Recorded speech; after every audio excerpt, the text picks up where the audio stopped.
নমস্কাৰ, এতিয়া আহিছোঁ আজিৰ প্ৰথমটো খবৰলৈ। এক বিগ ব্ৰেকিং নিউজ। আজিৰ প্ৰথমটো খবৰত সমষ্টিৰ পুনৰ নিৰ্ধাৰণ প্ৰক্ৰিয়াত মোহৰ মাৰিলে ৰাষ্ট্ৰপতিয়ে। সমষ্টিৰ পুনৰ নিৰ্ধাৰণ প্ৰক্ৰিয়াত ৰাষ্ট্ৰপতিৰ মোহৰ। ৰাষ্ট্ৰপতিৰ অনুমতিৰ লগে লগেই আনুষ্ঠানিক হৈ পৰিল সমষ্টিৰ পুনৰ নিৰ্ধাৰণ।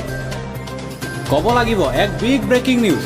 অসমৰ ইতিহাসত এক উল্লেখযোগ্য দিন আখ্যা মুখ্যমন্ত্ৰী হিমন্ত বিশ্ব শৰ্মাৰ।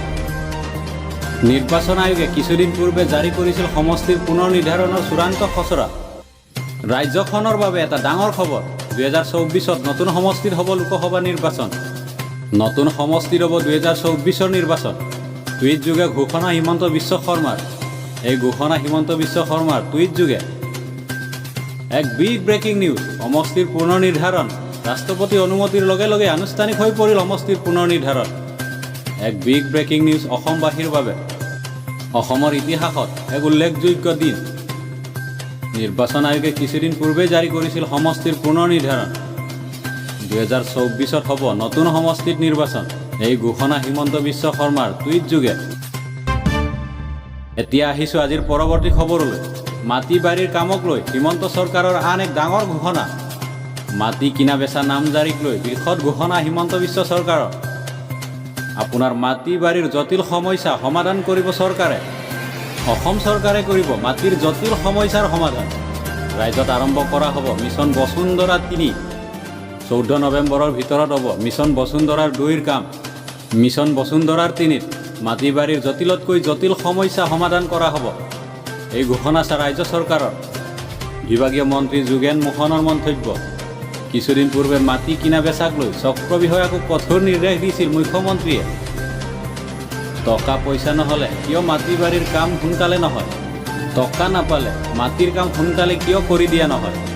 মাটি বিক্ৰী অনুমতিৰ নামত কিয় 2 মাহ লয় চক্ৰ বিষয়াই? 2 মাহ সময় কিয় লয়?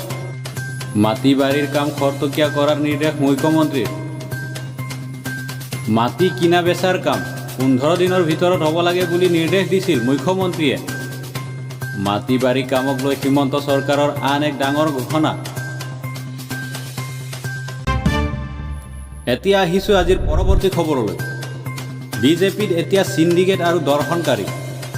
বিজেপিত এতিয়া সিন্ডিকেট আৰু দৰ্শনকাৰী। সিদ্ধাৰ্থ ভট্টাচাৰ্যৰ পিছত এইবাৰ পুনৰ আন এক পুৰণি জ্যেষ্ঠ নেতাৰ আক্ৰমণ একাংশৰ বিজেপিক। বিজেপিৰ অব্যাহত পুৰণি জ্যেষ্ঠ নেতাৰ বিদ্ৰোহ।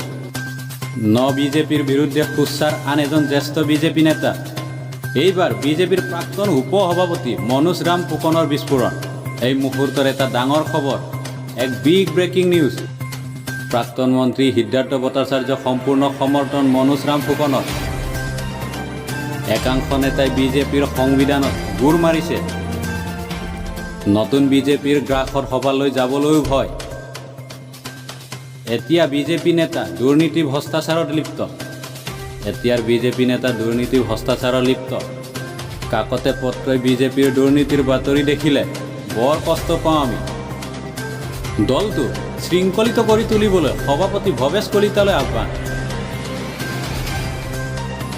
সিন্ডিকেট দৰ্শনকাৰীয়ে বিজেপি দলটোক বদনাম কৰিছে। এক বিগ ব্ৰেকিং নিউজ। পূৰ্বে স্কেনিং কৰিহে দলত ল'ব লাগে নতুন মানুহ। বিজেপিত অব্যাহত পুৰণি জ্যেষ্ঠ নেতাৰ বিদ্ৰোহ। বিজেপিৰ বিৰুদ্ধে সোচ্চাৰ আন এক জ্যেষ্ঠ বিজেপি নেতা। এইবাৰ বিজেপি প্ৰাক্তন উপ সভাপতি মনোজ ৰাম ফুকনৰ বিস্ফোৰণ। এই বিস্ফোৰণ মনোজ ৰাম ফুকনৰ।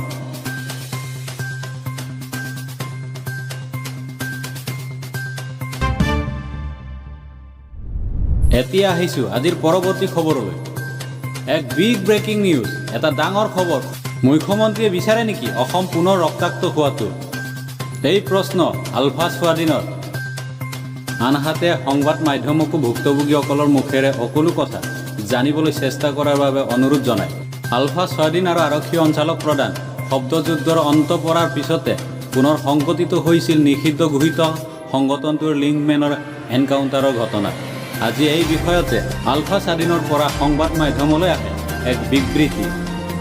পুনৰ অসম ৰক্তাক্ত হোৱাটো ডক্টৰ হিমন্ত বিশ্ব শৰ্মাই বিচাৰে নেকি বুলি আলফা স্বাধীনে প্ৰশ্ন কৰে মুখ্যমন্ত্ৰী হিমন্ত বিশ্ব শৰ্মাক। সংগঠনটোৰ মতে 15 আগষ্ট 2023 নিশা শিৱসাগৰৰ ডিমৌ আৰক্ষীয়ে গুলীবিদ্ধ কৰা ৰাজু আহমেদ নামৰ যুৱকগৰাকীৰ সংযুক্ত মুক্তি বাহিনী অসম সংগঠনৰ সদস্য অথবা সংগঠনৰ যোগাযোগকাৰী নহয় উক্ত যুৱকগৰাকীৰ সৈতে সংগঠনৰ কোনো ধৰণৰ যোগসূত্ৰ নাই বুলি প্ৰকাশ। আলফা স্বাধীনৰ অভিযোগ কেৱল ৰাজু আহমেদেই নহয়, বিগত সময়ত অসমৰ আৰক্ষীয়ে সংগঠনটোৰ যোগাযোগকাৰী সজাই ভুৱা এনকাউণ্টাৰেৰে গুলীবিদ্ধ কৰা সুৰজ গগৈৰ পৰা জুমন বৰদলৈকে কোনো এজনেই আলফা স্বাধীনৰ সংগঠনৰ সদস্য অথবা যোগাযোগকাৰী নাছিল, যিটো আলফা স্বাধীনে প্ৰতিবাৰে প্ৰত্যাখ্যান কৰি আহিছে। এই ক্ষেত্ৰত মুখ্যমন্ত্ৰী হিমন্ত বিশ্ব শৰ্মাক অভিযুক্তসকলক সাংবাদিকৰ সন্মুখত বহুৱাই ভুক্তভোগী মুখেৰে প্ৰকৃত সত্য পোহৰলৈ আনিবলৈ প্ৰত্যাহ্বান জনায় সংগঠনটোৱে।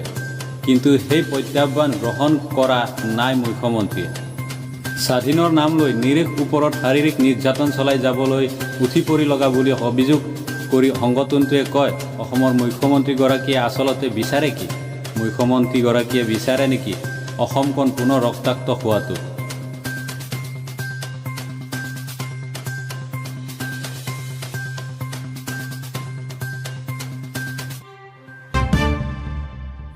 এতিয়া আহিছোঁ পৰৱৰ্তী খবৰলৈ।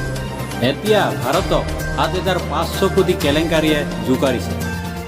ৰাষ্ট্ৰীয় ঘাইপথ নিৰ্মাণৰ নামত ৭,৫০০ কোটি টকাৰ খেলিমেলি ধৰা পেলাইছে একেলগে। কেগৰ প্ৰতিবেদনৰ পিছতে বিজেপি চৰকাৰৰ বিৰুদ্ধে প্ৰতিবাদ আৰম্ভ। কেগৰ প্ৰতিবেদনৰ পিছতে বিজেপি চৰকাৰৰ বিৰুদ্ধে প্ৰতিবাদ আৰম্ভ। এক big breaking news. Dwarka express highway নিৰ্মাণৰ নামত ভয়ংকৰ জালিয়াতি। ১ কিলোমিটাৰ পথ নিৰ্মাণৰ নামত খৰচ দেখুওৱা হৈছে ২৫০ কোটি টকা। ১ কিলোমিটাৰ পথ নিৰ্মাণৰ নামত দেখুওৱা হৈছে ২৫০ কোটি টকা। ভাৰতমালা প্ৰকল্পৰ অধীনত এই পথ নিৰ্মাণ কৰা হৈছে। এই পথ নিৰ্মাণৰ বাবে প্ৰতি কিলোমিটাৰত ১৮.২ কোটি টকা নিৰ্ধাৰণ কৰা হৈছিল। কিন্তু ১৮.২ কোটি টকাৰ পৰিৱৰ্তে খৰচ কৰে ২৫০ কোটি টকা প্ৰতি কিলোমিটাৰত। ধাৰ্য কৰা ধনৰ পৰিমাণতকৈ ১৪ গুণ বেছি খৰচ কৰা হৈছে। ২ কিলোমিটাৰ পথ নিৰ্মাণ কৰোঁতে খৰচ দেখুওৱা হৈছে ৫০০ কোটি টকা। এক বিগ ব্ৰেকিং নিউজ। ক'ব লাগিব এই মুহূৰ্তৰ এটা ডাঙৰ খবৰ। হ'ব লাগিছিল ১৮ কোটি প্ৰতি কিলোমিটাৰত, কিন্তু হ'লগৈ ২৫০ কোটি প্ৰতি কিলোমিটাৰ। হ'ব লাগিছিল ১৮ কোটি, হ'লগৈ ২৫০। ভাৰতমালাৰ অধীনত ৭৫,০০০ কিলোমিটাৰ পথ নিৰ্মাণ কৰা হৈছে। টোল প্লাজাৰ নামতো অবৈধভাৱে কৰ সংগ্ৰহ কৰা হৈছে। ৫খন টোল গেটত ১৫০ কোটি অবৈধভাৱে কৰ সংগ্ৰহ। একেলগে ধৰা পেলাইছে টোল প্লাজা সংগঠিত অবৈধ কৰ সংগ্ৰহ। এই কেলেংকাৰীয়ে এতিয়া টোলপাৰ লগাইছে ৰাষ্ট্ৰীয় ঘাইপথ নিৰ্মাণ অধিকৰণত। কেন্দ্ৰীয় পথ পৰিবহণ মন্ত্ৰালয়তো হাহাকাৰ অৱস্থা। আজিৰ খবৰ ইমানে। যদি ভিডিঅ'টো ভাল লাগিছে তেতিয়াহ'লে লাইক কৰক, শ্বেয়াৰ কৰক আৰু চেনেলটো ছাবস্ক্ৰাইব কৰি দিব। ধন্যবাদ।